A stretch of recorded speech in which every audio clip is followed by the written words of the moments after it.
We talk about it all the time. We've been here going on 4 years, Pastor? Mm-hmm. We've been here going on 4 years. And transparency moment.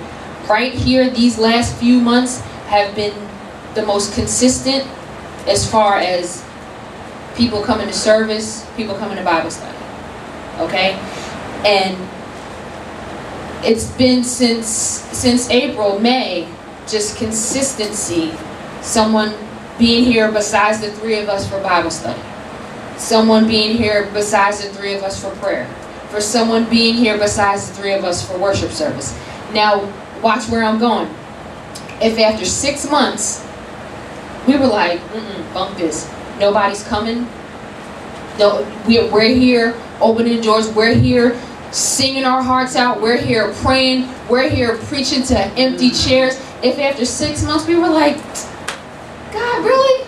If we had shut it down and closed up shop that day, that and if I'm right, Pastor, were you giving the flyer to the gentleman next to Mary? Mm-hmm. So if he had not been out passing out the flyers, you wouldn't have been standing there to get a flyer as well, to come back and to call about, well, how can I dress, do I have to dress a certain way for Bible study? And had you not showed up for Bible study, okay, and then, talk to your husband, like, James, you know what? This little bitty church is around the corner, but I feel something. And if you hadn't kept coming and just talking to him, and then when God released him, you brought him, and he's been coming consistently and getting word and getting knowledge and getting understanding and doing things. You understand what I'm saying? If we were just like, what, after 6 months, if we were disobedient and just said, you know what, if we weren't seeing the end result, if we weren't seeing in with our spiritual eyes, we would have shut it down.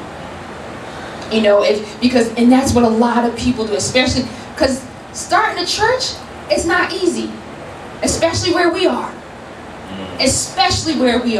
But we understand now where God has called us, and if it was in God's time. We've been planting and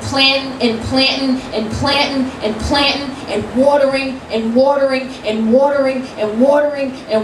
and you get my point. So okay, 4 years later we have consistency.